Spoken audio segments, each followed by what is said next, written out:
Ka parti që janë inekzistente, që janë kot. Qa janë këto parti me vullë? Nuk i thot më shoqërisë 200 parti të cilat në fakt vetëm thjesht si thua hajnë nga pushteti ose pinë në një farë mënyre interesat dhe të mira që ka pushteti pa dhënë asnjë kontribut kuptimin vizionar, në kuptimin elektoral të fjalës e tjera me radhë. Ne nuk mund të rrim më dhe të themi që Partia Demokratike është gati për pushtet, por Partia Demokratike po shkon bashkë me këtë pushtet.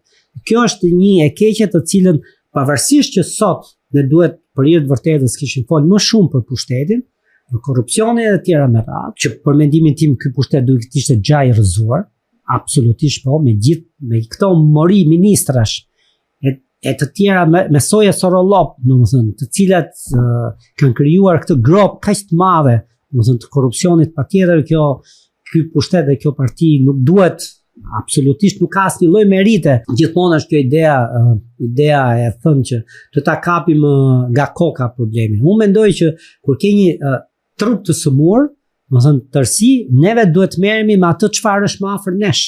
Në këtë sens unë them që po të kemi një nuancë edhe një dëshirë politike, jo vetëm dëshirë, domethënë intelektuale apo emocionale, për ta sjellë një frymë të re që nuk po shikohet, atëherë unë mendoj që ky pushtet do rrëzohej ose do ishte i rrëzuar.